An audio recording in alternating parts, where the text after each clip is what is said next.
नमस्कार, आप देख रहे हैं न्यूज प्लस 21। मैं हूं आपके साथ प्रियांशा लाजरस। आइए एक नजर डालते हैं दिन की 10 खबरों पर। रायपुर में सड़क पर मिला नवजात बच्ची का शव, लाश से आ रही थी बदबू।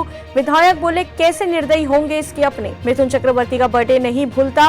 रायपुर के ऑटो चालक कृष्णा ने काटा केक, बॉलीवुड स्टाइल में निकले सड़कों पर। छत्तीसगढ़ में कम हुआ कोरोना का संक्रमण। प्रदेश में 69 नए केस मिले, पर संक्रमण दर 1% से भी कम। भारत के आसपास तेजी से बदल रहा माहौल, अग्निपथ देश के लिए बेहद जरूरी।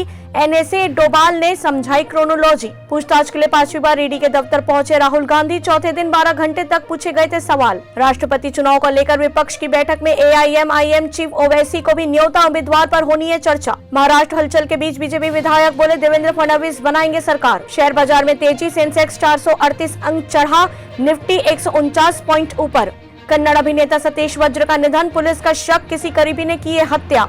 रोनाल्डो की कार हादसे का शिकार, घर के एंट्री गेट पर हुआ हादसा, बाल बाल बचा स्टार फुटबॉलर का ड्राइवर। ऐसी जानकारियों के लिए देखते रहिए न्यूज प्लस 21, आपके हक की बात।